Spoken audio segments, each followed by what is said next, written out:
Bom, pessoal, estamos aqui novamente para mais uma aula de Ciências da Natureza e suas tecnologias, aí dentro da área de Química. E hoje nós vamos falar sobre o equilíbrio químico. Só que para a gente chegar ao equilíbrio químico, nós temos que falar aqui sobre algumas coisas importantes. Então acompanhe aqui comigo. Quando a gente vai estudar o equilíbrio, tem que pensar na reação desde o seu início, desde quando ela começa. E o instante inicial é aquele momento que nós pegamos um recipiente e nele colocamos as substâncias reagentes. Nós vamos pegar como exemplo a reação H2 mais I2 para produzir aí os dois do HI. Então, inicialmente, pegamos aí um recipiente, colocamos uma quantidade qualquer de reagentes, estão aí o H2 e o I2. Cada substância tem aí seu estado de agitação. E é em função desse estado de agitação que vão acontecendo as colisões. E aí, a cada colisão entre uma molécula de H2 e uma molécula de I2, é que nós vamos ter aí a produção das moléculas do HI. Então, aqui você está acompanhando que a quantidade de reagentes diminui e a quantidade de produtos vai aumentando. Vamos falar novamente na situação inicial. No início, tínhamos lá a presença só do H2 e I2. Eu disse que para a reação acontecer, nós temos que ter essas colisões, o choque entre os reagentes. Só que, inicialmente, nós só temos moléculas de H2 e I2. O estado de agitação das moléculas é completamente caótico, é completamente desordenado. Quer dizer, as colisões, elas ficam ao acaso. Só que, inicialmente, se eu só tenho H2 e I2, as colisões vão acontecer só entre elas. Mas, depois de um certo tempo que a reação começou, essa é a situação que nós temos. Observe, você tem o H2, tem o I2 e também tem moléculas do HI. Quer dizer, como as colisões ficam ao acaso, agora que nós temos dentro desse sistema todas as substâncias que estão representadas na equação, ocorrem as colisões entre todas elas. Então continua acontecendo colisão entre H2 e I2, produzindo HI. Só que a reação me dá uma outra informação. Está me mostrando que a cada duas moléculas do HI que se colidem, elas voltam a formar o H2 e I2. Quer dizer, depois de um certo tempo que a reação começou, nós temos dentro do sistema todas as substâncias que estão representadas na equação, ocorrendo colisões entre todas elas. E a partir desse momento, nós temos aí a ocorrência simultânea de duas reações químicas. Da reação direta, que é essa que nós representamos até agora da esquerda para a direita, e depois de um certo tempo eu estou mostrando que também acontece a reação inversa, da direita para a esquerda. Depois que nós temos a reação acontecendo nos dois sentidos, depois de um certo tempo o equilíbrio vai ser estabelecido. Mas a partir de que momento o equilíbrio químico é atingido? Aí vem definição. O equilíbrio químico é atingido a partir do instante que as concentrações de todas as substâncias ficam constantes. Então peraí. Então, quando o equilíbrio é atingido, se as concentrações não vão mudar mais, isso significa que as duas reações param de acontecer nos dois sentidos? De jeito nenhum. O equilíbrio químico, ele é dinâmico, ele não é estático. Quer dizer, as duas reações não param de acontecer. Mas se as duas reações não param de ocorrer, como é que as concentrações não sofrem alteração? É porque, uma vez atingido o equilíbrio, a velocidade das reações direta e inversa se igualam. Isso significa que no mesmo instante que eu tenho o H2 colidindo com o I2 formando duas moléculas do HI, no mesmo instante que isso ocorreu, eu tenho outras duas moléculas do HI se colidindo, voltando a formar o H2 e I2. Quer dizer, no equilíbrio, a velocidade das reações direta e inversa se igualam. E é exatamente a igualdade dessas velocidades que acaba determinando que, a partir desse instante, as concentrações de todas as substâncias não mudam mais.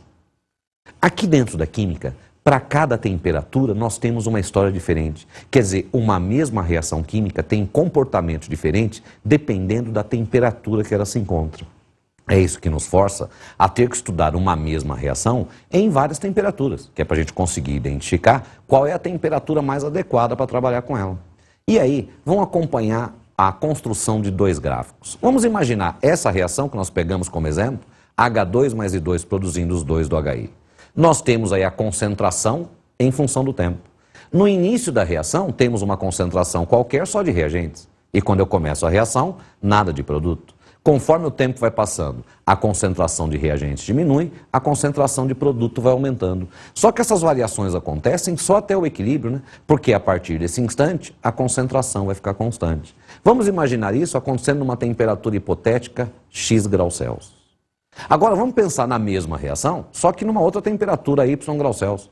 Inicialmente a mesma coisa, uma concentração qualquer de reagentes, zero de produto. Conforme o tempo vai passando, a concentração de reagentes diminui e a concentração de produto aumenta. Mas no equilíbrio, essas concentrações não mudam mais. Mas você observa que na primeira temperatura, X graus Celsius, obtivemos um equilíbrio onde a concentração de produto ficou maior que a concentração de reagentes. Já a Y graus Celsius, no equilíbrio, tem mais reagente que produto. Então você veja, vamos pensar aí no meio de produção, vamos pensar aí numa indústria. O que interessa é produzir a maior quantidade possível. Então eu tenho que saber qual é a temperatura mais adequada para eu ter essa maior produtividade. Nos dois gráficos que nós mostramos aí, eu tenho a maior concentração de produtos no equilíbrio a X graus Celsius. Então pensando numa indústria, é lógico que seria essa temperatura escolhida para se produzir a maior quantidade possível, quer dizer, aumentar a produtividade. Só que você já imaginou? Se eu tenho que estudar a mesma reação em várias temperaturas diferentes e vamos representar o comportamento delas sempre por um gráfico. Nós precisaríamos aí de um livro para cada reação, né? Para caber todos os gráficos aí que foram estudados uma única reação. Então, para facilitar o nosso trabalho, nós temos uma maneira de representar esse comportamento da mesma reação nas mais variadas temperaturas por um valor numérico. E esse valor numérico é o que é chamado de constante de equilíbrio. A constante de equilíbrio, importantíssimo, ela depende exclusivamente da temperatura. Isso significa que eu posso fazer o que eu bem entender com equilíbrio. Se eu não mudar a temperatura, esse valor não muda. Por isso que ele é chamado de constante. Para se falar na constante de equilíbrio, nós temos dois enfoques. Um deles é a concentração, a constante de equilíbrio em termos de concentração, que nós simbolizamos por Kc. Ou então, a constante de equilíbrio em termos de pressão, que é simbolizado por Kp. Para a gente ter condições de calcular a constante de equilíbrio, primeiro eu preciso montar a expressão que permite o cálculo. E a expressão que permite o cálculo de uma constante de equilíbrio é sempre produto sobre reagente. E agora é um trabalho bem lógico. Acompanhe aí na tela comigo. Olha. A constante de equilíbrio em termos de concentração é a concentração dos produtos pela concentração dos reagentes. A constante de equilíbrio em termos de pressão é a pressão dos produtos pela pressão dos reagentes. Independente do enfoque, seja concentração ou seja pressão, são elevados aí a expoentes que são os coeficientes do balanceamento dessa equação. Então falou em constante de equilíbrio, produto sobre reagente elevado aos coeficientes do balanceamento dessa equação. Mas como é que o valor da constante pode expressar o comportamento da reação nas mais variadas temperaturas? Se a gente pegar os gráficos anteriores, no gráfico que nós obtivemos do comportamento da reação a X graus Celsius, a constante é produto sobre reagente. Só que a X graus Celsius, a concentração do produto ficou maior, mas o produto é numerador da fração. E quanto maior é o numerador, maior o valor da conta. Quer dizer, na temperatura aonde se obtém a maior constante de equilíbrio, é onde se obteve mais produto.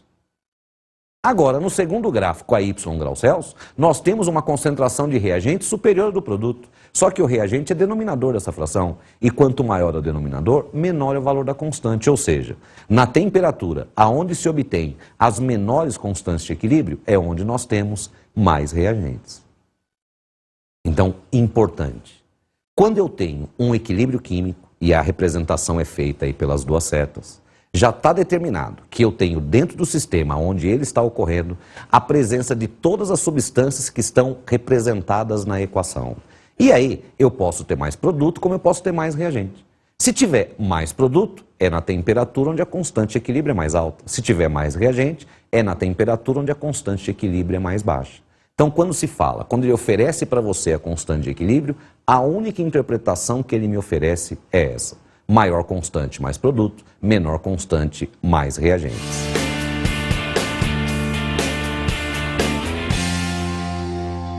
Pelos canos de escapamento de veículos, há a emissão de vários gases, entre eles o monóxido de nitrogênio, NO. Este, em contato com ar, transforma-se em NO2, gás de coloração castanha, que se dimeriza em N2O4, que é incolor, em um equilíbrio químico representado pela equação.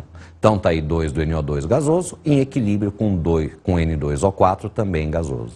Esse equilíbrio foi estudado no laboratório e determinou-se a constante de equilíbrio em termos de concentração em várias temperaturas de acordo com a tabela a seguir. Então você tem na tabela aí à esquerda a temperatura em graus Celsius e à direita a constante de equilíbrio em termos de concentração. E aí você tem que a 50 graus Celsius o valor da constante Kc, 50. A 100 graus Celsius, o Kc 2,7. A 150 graus Celsius, 0,32. a 200 graus Celsius, a constante em termos de concentração deu 0,053 e a 250 graus Celsius 0,013. Analise as afirmações. 1. A coloração castanha presente no céu em regiões metropolitanas é causada pela presença do dióxido de nitrogênio, NO2. 2. A primeira reação citada no texto pode ser representada pela seguinte equação: NO gasoso mais meio de O2 gasoso, produzindo o NO2 também gasoso. 3. Em dias mais quentes, há uma diminuição da coloração castanha. Estão corretos A, 1 apenas, B, 1 e 2 apenas, C, 1 e 3 apenas, alternativa D, 2 e 3 apenas e alternativa E, 3 apenas. Na primeira afirmação, que está correta, ele diz aí, né? A coloração castanha presente nos céus de regiões metropolitanas é causada pela presença do NO2, como diz o enunciado. A segunda afirmação, ele diz assim: a primeira reação citada no texto pode ser representada pela seguinte equação: NO gasoso mais meio de O2 gasoso, produzindo o NO2, que é exatamente isso, né? Ele disse que o NO é produzido, reage com o oxigênio, produzindo aí o NO2. Agora, na terceira questão, na terceira afirmação, ele diz assim: em dias mais quentes, há uma diminuição da coloração castanha. Fala, como é que a gente vai saber disso? A tabela que ele oferece para a gente é a temperatura em função da constante de equilíbrio. Qual é a única interpretação que a constante de equilíbrio me oferece? Ela determina, se eu tenho uma constante mais alta, tem mais produto. Se eu tenho uma constante mais baixa, nós temos aí mais reagentes. Ele mostra para você aí na tabela que conforme vai se aumentando a temperatura, o que está acontecendo com o valor da constante de equilíbrio? Está diminuindo. E se eu tenho uma diminuição na constante de equilíbrio, isso significa que nós estamos aumentando a concentração de reagentes. Quer dizer, se eu aumento a temperatura, nós temos o equilíbrio se deslocando para a esquerda, quer dizer, se deslocando no sentido das substâncias reagentes. Menor constante, mais reagente. E o reagente, se você observar aí na equação que ele forneceu, é exatamente o NO2, quer dizer, a substância que tem a coloração castanha. Então quer dizer que o aumento da temperatura está aumentando a quantidade de reagente, aumentando a quantidade da substância que apresenta a coloração castanha. Isso me garante que com o aumento da temperatura nós vamos ter um aumento na intensidade da coloração castanha e não a diminuição, como diz a terceira afirmação. Portanto, ela está errada. Então estão corretas apenas a 1 e a 2, que está lá na alternativa B de bola.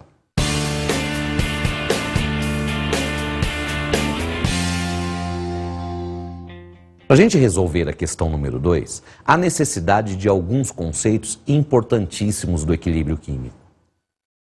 Se fosse um vestibular comum, um vestibular tradicional, eu diria assim: e pode-se apostar que vai cair uma questão que fale sobre o deslocamento de equilíbrio. No Enem, a gente não tem tanta certeza assim, mas olha, pode apostar. O deslocamento de equilíbrio é o que nós temos que fazer com uma reação química para mudar o seu rendimento. Quando a gente diz assim, eu quero mudar o rendimento de uma reação, eu tenho que criar condições para deslocar o equilíbrio. Fala, mas o que significa deslocar o equilíbrio? Olha só, nós sabemos que num equilíbrio químico, nós temos as duas reações acontecendo, né? As reações direta e inversa. No equilíbrio, a velocidade das duas reações são exatamente iguais. Quando nós pretendemos deslocar um equilíbrio, significa que nós queremos criar uma condição para favorecer mais uma das duas reações. Quando a gente quer favorecer mais a reação direta, eu vou deslocar o equilíbrio para a direita. Quando eu quero favorecer mais a reação inversa, nós vamos deslocar o equilíbrio para a esquerda. O lado que o equilíbrio se desloca, as quantidades aumentam. Então, quando a gente diz que quer aumentar o rendimento de uma reação, significa que eu quero obter uma quantidade maior de produto. Quer dizer, eu vou ter que criar condições para deslocar esse equilíbrio para a direita. Falei, como é que a gente faz esse deslocamento? Como eu disse, eu tenho que criar condições para favorecer mais uma das duas reações. O que os exames cobram normalmente é um trabalho mecanizado em cima de um princípio que é chamado de princípio de Le Chatelier. Só que antes de a gente falar no princípio de Le Chatelier, eu queria mostrar para vocês qual que é a essência do deslocamento. Nós sabemos que quando nós temos uma reação qualquer, um processo qualquer, Sempre que se inverte um processo, inverteu-se também as características energéticas. Isso significa que se um processo é exotérmico, quer dizer, libera calor, o processo inverso, ao contrário, vai absorver calor. Então, se o processo direto corresponde a um processo exotérmico, o processo inverso vai ser um processo endotérmico e vice-versa. Quando nós aumentamos a temperatura, eu aumento a velocidade de qualquer reação.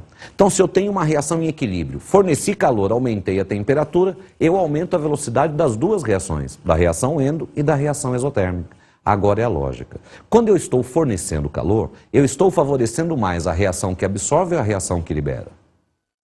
A reação que absorve, né? Então quer dizer que o aumento da temperatura aumenta a velocidade de qualquer reação, porém aumenta mais a velocidade da reação endotérmica. Então é por isso que a gente diz assim, o aumento da temperatura favorece mais, quer dizer, desloca o equilíbrio no sentido da reação endotérmica.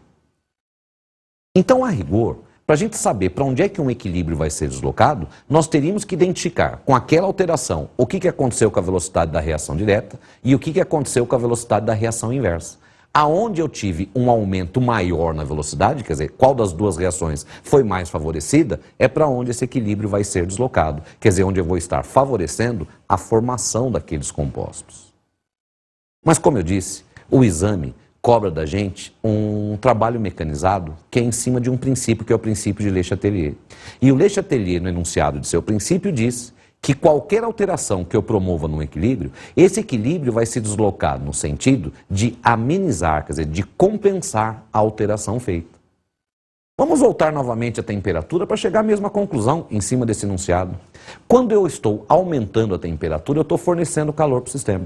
Para ele compensar essa alteração, ele vai se deslocar no sentido de retirar pelo menos parte desse calor fornecido. E para que haja retirada de calor, tem que absorver calor. E se tem que absorver calor, reação endotérmica. Quer dizer, o aumento da temperatura desloca o equilíbrio no sentido da reação endotérmica. Se eu diminuo a temperatura, eu estou retirando o calor do sistema. Para compensar essa alteração, o equilíbrio se desloca no sentido de repor pelo menos parte do calor retirado. E para que haja reposição de calor, ele tem que liberar calor. E para liberar calor, reação exotérmica. Ou seja, a diminuição da temperatura desloca o equilíbrio no sentido da reação exotérmica. Nós podemos pegar como regra geral, sempre que eu tenho informação de que o aumento da temperatura está favorecendo aquele processo, eu posso dizer que esse processo é endotérmico. Se eu tenho informação que a diminuição da temperatura está favorecendo aquela ocorrência, eu posso dizer que essa ocorrência é exotérmica. Mas como eu disse, tem outros fatores, né? Eu tenho que pensar também na pressão. Só que quando se fala em pressão aqui na química, nós ficamos limitados apenas ao estado gasoso. E para falar em estado gasoso, a gente sempre recorre a recipientes que apresentam êmbolo. Êmbolo é aquela parte móvel da seringa de injeção. Então eu tenho aí dentro de um sistema desse que tem um êmbolo, um equilíbrio onde há pelo menos uma substância gasosa. Não há necessidade de que todos sejam gases. Se pelo menos um for gás, eu tenho que fazer essa análise. Vem aqui, você imagina aí o sistema, uma injeção, uma seringa de injeção. Dentro dela nós temos aí um equilíbrio químico ocorrendo. Se eu vou lá e vou abaixando esse êmbolo, nós estamos aumentando a pressão sobre o sistema. Só que conforme eu vou abaixando o êmbolo, nós estamos promovendo uma diminuição no volume, né? O aumento da pressão traz como consequência uma diminuição no volume. Segundo Le Chatelier, o equilíbrio se desloca no sentido para compensar essa alteração. Se eu tenho agora um volume menor, ele vai se deslocar no sentido onde eu tenho as substâncias que ocupam esse menor volume. Mas e se eu subir esse êmbolo? Se eu vou subindo o êmbolo, eu vou diminuindo a pressão sobre o sistema. Mas subindo o êmbolo, nós vamos tendo aí um aumento no volume. A diminuição da pressão traz como consequência um aumento do volume. O equilíbrio vai se deslocar no sentido, portanto, onde eu tenho substâncias que vão ocupar esse volume menor. Então eu posso dizer que quando houver pelo menos um gás, o aumento da pressão desloca o equilíbrio no sentido do menor volume gasoso. E quando eu diminuo a pressão, desloca no sentido do maior volume gasoso. Mas quando eu tenho uma reação química, como é que eu sei, entre reagentes e produtos, quem é que tem maior e menor volume gasoso? Aí a gente vê pelos coeficientes do balanceamento. Tem uma lei que diz assim, que é a lei de Gay-Lussac. Nas mesmas condições de temperatura e pressão, substâncias gasosas de uma reação química guardam uma proporção volumétrica, que é dada pelos coeficientes do balanceamento. Então, se o coeficiente do balanceamento é 1, eu posso fazer, se for gás, posso fazer a leitura como 1 mol ou 1 volume gasoso. Se o coeficiente for 2, eu posso fazer a leitura como 2 mols ou 2 volumes gasosos. Uma outra alteração possível que permite aí um deslocamento são mudanças na concentração. E aí, alguns termos que são muito comuns. Quando a gente diz que vai adicionar uma substância, significa que eu estou aumentando a concentração desse composto. Se ele diz para a gente que vai diminuir a concentração, é porque eu estou fazendo a retirada. Lembra que quando eu tenho um equilíbrio, as concentrações de todas as substâncias são constantes. Agora, se eu vou lá e adiciono uma quantidade qualquer, ela não está mais constante. Se eu estou adicionando, eu aumentei essa concentração. O equilíbrio se desloca no sentido de compensar a alteração feita. Se eu faço adição, o equilíbrio se desloca no sentido de consumir pelo menos parte da quantidade adicionada. E para que haja o consumo de uma substância, ela tem que se transformar em outra. E para ela se transformar em outra, o equilíbrio está se deslocando para o lado da substância que vai ser produzida. Ou seja, quando eu faço adição de uma substância presente no equilíbrio, o equilíbrio se desloca para o lado oposto ao da substância que eu adicionei. Agora, e se eu faço a retirada? Se eu vou lá e diminuo a concentração, se eu retiro uma substância ou parte dela do equilíbrio, ele vai se deslocar no sentido de repor pelo menos parte da quantidade que eu retirei. Só que para que haja reposição de uma substância, tem que formar essa substância. Então, quando eu faço a retirada, o equilíbrio se desloca para o mesmo lado da substância que eu retirei. Mas cuidado, olha. Quando se fala em adicionar ou retirar substância, que são essas mudanças nas concentrações, isso não é verdadeiro quando a substância no equilíbrio está participando no estado sólido. As substâncias sólidas no equilíbrio participam com uma coisa que é chamada de atividade, que fogem aí aos conceitos que se estudam aí no segundo grau. Então, o que eu preciso saber? Quando se fala em equilíbrio químico, substâncias sólidas não participam da expressão da constante de equilíbrio e substâncias sólidas não deslocam o equilíbrio. Então, se ele disser para você que adicionou, retirou um composto, que lá no equilíbrio, você vai ao equilíbrio e veja o estado físico dele. Se tiver no estado sólido, não tem deslocamento. Aí é muito comum aparecer também nos exercícios que envolvem essa mudança aí do rendimento da reação, deslocamento de equilíbrio, a adição de catalisador. Os catalisadores são substâncias que aumentam a velocidade das reações. Só que quando um catalisador atua na reação direta, ele também atua na reação inversa. E o mais interessante é que o catalisador promove a mesma alteração na velocidade das duas reações. Por exemplo, se um catalisador multiplica por 5 a velocidade da reação direta, ele também multiplica por 5 a velocidade da reação inversa. Você lembra que deslocar um equilíbrio é criar um favorecimento maior para uma das duas reações? Se eu estou favorecendo igualmente as duas reações, não tem deslocamento. Quer dizer, o catalisador, ele não desloca um equilíbrio. O catalisador simplesmente faz com que o equilíbrio químico seja atingido mais rápido, quer dizer, num tempo menor, com maior velocidade. Então quer dizer que se eu tenho lá uma reação acontecendo com 80% de rendimento, e ela demora 2 horas para ocorrer. Se eu colocar um catalisador, vai continuar acontecendo com 80% de rendimento, porém vai demorar, por exemplo, 1 hora para ocorrer, quer dizer, com uma velocidade maior. Então, quando se fala em catalisador, aumenta a velocidade da reação, porém não promove deslocamento de equilíbrio. Então, agora que nós já temos toda essa ideia do deslocamento, vamos à leitura desse exercício número 2. O nitrogênio é um dos principais elementos que constituem os fertilizantes de origem inorgânica. Ele pode estar presente na forma de fosfato de amônio, NH4,3PO4, sulfato de amônio, NH4,2SO4, ou ureia, que é o CO, NH2,2, entre outros. Todos esses compostos são produzidos a partir da amônia, que é obtido pelo processo Haber-Bosch, representado a seguir. N2 gasoso, mais 3 do H2 gasoso, produzindo 2 do NH3. O N2 vem do ar atmosférico e o H2 da eletrólise da água.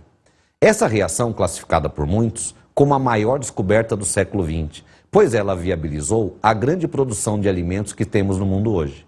A seguir, estão representados a porcentagem de amônio obtida em função da pressão em várias temperaturas em equilíbrio com N2 e H2. No gráfico, nós temos aí na ordenada a porcentagem de NH3, na abscissa a pressão em atmosferas. Aparecem aí 3 curvas, mostrando a porcentagem do NH3 aumentando em 3 temperaturas, a 300, a 400 e a 500 graus Celsius. Com base nos dados, analise as afirmações. 1. O aumento da pressão aumenta o rendimento em NH3, pois o equilíbrio é deslocado no sentido do menor volume gasoso. 2. A reação de obtenção de amônia pelo processo Haber-Bosch é endotérmico. 3. Uma vez obtida a amônia NH3, uma substância gasosa, a indústria de fertilizantes promove a ocorrência de outras reações que permitem a produção de compostos sólidos nas condições ambientes, como fosfato de amônio, sulfato de amônio, etc. Estão corretas alternativa A, 1 apenas, B, 1 e 2 apenas, C, 1 e 3 apenas, D, 2 apenas e alternativa E, 2 e 3 apenas. Na primeira afirmação, ele disse que o aumento da pressão aumenta o rendimento em NH3. Isso eu posso observar pelo gráfico, que ele mostra lá pra gente curvas ascendentes, né? Mostrando que o aumento da pressão vai aumentando a porcentagem de NH3. Como eu posso também determinar isso pelo deslocamento de equilíbrio? O aumento da pressão desloca o equilíbrio no sentido do menor volume gasoso. E se você observar direitinho a equação que ele forneceu, você tem aí à esquerda N2 e H2 gasosos com os coeficientes 1 e 3 respectivamente, quer dizer, 4 volumes gasosos. À direita do equilíbrio aparece a amônia com coeficiente 2, quer dizer, 2 volumes. O aumento da pressão desloca o equilíbrio no sentido do menor volume gasoso, quer dizer, vai deslocar no sentido da amônia, quer dizer, vai aumentar o rendimento dela. Então a primeira afirmação correta. Agora na segunda afirmação ele diz assim: a reação de obtenção da amônia pelo processo Haber-Bosch é endotérmico. Vamos voltar ao gráfico. No gráfico ele vem mostrando para você 3 curvas em 3 temperaturas diferentes, né? 300, 400 e 500 graus Celsius. E ele mostra que a 300 graus Celsius a gente obtém uma quantidade maior de amônia. Quer dizer, ele está me mostrando que na menor temperatura, que é a 300 graus, nós estamos favorecendo a produção da amônia. E se eu diminuir a temperatura para favorecer um processo, isso significa que esse processo é exotérmico e não endotérmico. Agora na terceira afirmação, que também está correta, ele diz, né? Uma vez obtida a amônia, uma substância gasosa, a indústria de fertilizantes promove a ocorrência de outras reações que permitem a produção de compostos sólidos. Por muitos, essa reação é classificada como a descoberta do século. Porque a partir dessa reação, houve a possibilidade de se produzir esses fertilizantes industrialmente, que antigamente não era produção industrial. E é isso que faz com que toda essa população que tem aí no mundo, pelo menos a maior parte dela, esteja devidamente alimentada. Então estão corretas aí as afirmações 1 e 3 e isso aparece para a gente na alternativa C. Para resolver o exercício número 3, nós temos que falar aqui numa escala que permite a gente determinar qual é o caráter de uma substância, qual é o caráter de uma solução. Se eu tenho aí um sistema que é ácido, um sistema que é básico ou então um sistema que é neutro. Para isso, nós vamos partir aqui da água completamente pura a 25 graus Celsius.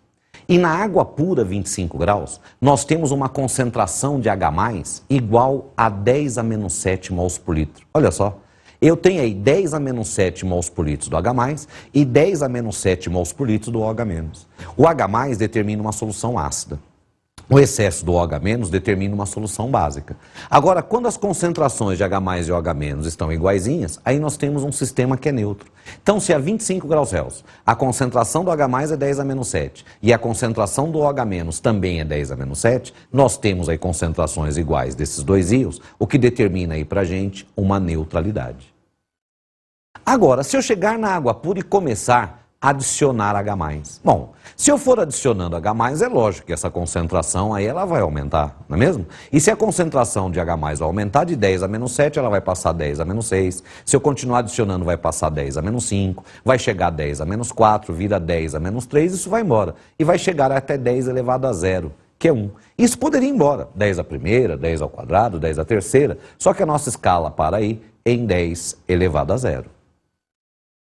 Agora, e se eu chegasse aí na água pura e começasse a retirar H+? Se eu vou retirando H+, essa concentração vai diminuindo. Então ela passaria a 10 a menos 8, chegaria a 10 a menos 9, se eu continuo retirando vai vir a 10 a menos 10, e isso vai embora, e poderia chegar até 10 a menos 14. Aliás, até poderia ir mais, 10 a menos 15, 10 a menos 16, só que a nossa escala fica aí, entre 10 elevado a 0 e 10 elevado a menos 14. Então, mas eu disse que eu comecei a retirar H+, então imagine. Inicialmente na água pura, as concentrações de H+ e OH- estavam iguaizinhas. Se eu retirei H+, começou a sobrar OH-, e se eu tenho excesso do OH-, nós temos aí uma solução que é básica, que é a mesma coisa que solução alcalina. Então nós poderíamos determinar se uma solução é ácida, básica ou então neutra, fazendo só a determinação da concentração do H+. Se a 25 graus Celsius der 10 a menos 7, o sistema é neutro. Se for acima de 10 a menos 7, a solução é ácida. E se for abaixo de 10 a menos 7, nós temos uma solução básica ou solução alcalina. Mas fala a verdade, hein? Que números ruins de se trabalhar, hein? 10 elevado a menos 3, 10 a menos 4, 10 a menos 10, 10 a menos 12, 10 a menos 14. São valores numéricos muito ruins de a gente manusear, não é mesmo? Então é por isso que nós temos um recurso matemático só para traduzir essas potências que apresentam expoentes negativos para um valor numérico mais agradável. É aí que se fala no potencial hidrogeniônico. Potencial hidrogeniônico, abreviado por pH. E a definição de pH? É o recurso matemático. O pH corresponde a menos log da concentração do H+. Fala, poxa vida, para facilitar a nossa vida e coloca logaritmo, como é que é isso? Vamos acompanhar comigo aí na tela um exemplo para a gente conseguir fazer em todos os outros de uma forma bem rápida. Vamos imaginar uma solução que apresenta uma concentração do H+, igual a 10 a menos 3 mols por litro. O pH é menos log de 10 a menos 3. Lá das aulas de matemática, uma das propriedades aí do logaritmo, quando aparece esse expoente, ele passa aí para frente multiplicando. Então fica menos 3 vezes menos log de 10. Quando não aparece a base, quer dizer que é base 10. Então log de 10 na base 10 dá 1. Então fica menos 3 vezes menos 1, que dá 3. Olha só, a concentração do H+ igual a 10 a menos 3, o pH da solução é igual a 3. Você veja que o valor do pH foi exatamente o expoente da concentração do H+. Voltando a uma escala que nós desenhamos lá anteriormente. Quando a concentração do H+ é 10 a menos 7, o pH é menos log disso, então vai dar 7. Olha só como facilita até para a gente falar. Quando o pH é igual a 7, eu tenho uma solução que é neutra. Agora, quando a concentração do H+ é 10 a menos 6, o pH é 6. Se for 10 a menos 5, o pH é 5. Se for 10 a menos 4, o pH é 4 e assim por diante. Olha só, quando o pH está abaixo de 7, está aí, olha, eu tenho um excesso de H+, a solução é ácida. E eu queria que você observasse que quanto mais baixo está o pH, observe que a concentração do H+ é cada vez mais alta, ou seja, quando o pH está abaixo de 7, a solução é ácida. E quanto mais abaixo de 7, mais ácida é essa solução. Agora, quando a concentração do H+ é 10 a menos 8, o pH é 8. Se a concentração do H+ é 10 a menos 9, o pH é 9. Se a concentração do H+ é 10 a menos 10, o pH é 10. Ou seja, quando o pH está acima de 7, nós temos aí uma solução básica, ou então uma solução alcalina. E observe que conforme o pH vai aumentando, quer dizer, quanto mais acima de 7 ele tiver, cada vez menor é a concentração do H+. Se eu tenho cada vez menos H+, isso me indica um excesso cada vez maior do OH-, quer dizer, nós temos uma solução mais básica. Importante. A escala de pH que se trabalha de 0 até 14, onde o nosso divisor de águas aí é o pH 7. pH 7, solução neutra. Quando o pH está abaixo de 7, nós temos uma solução ácida. Quando ele está acima de 7, nós temos uma solução básica. E quanto mais distante de 7 estiver o pH, mais acentuado é o caráter da solução. Quanto mais abaixo de 7, mais ácido. Quanto mais acima de 7, mais básica a solução. Então, um termo que a gente tem que tomar bastante cuidado, né? Se ele diz assim, nós vamos diminuir o pH, ele está dizendo que vai deixar essa solução mais ácida. Se ele me diz assim, vamos aumentar o pH, ele está me dizendo que vai deixar essa solução mais básica, ou então menos ácida. Vamos acompanhar a leitura desse terceiro exercício.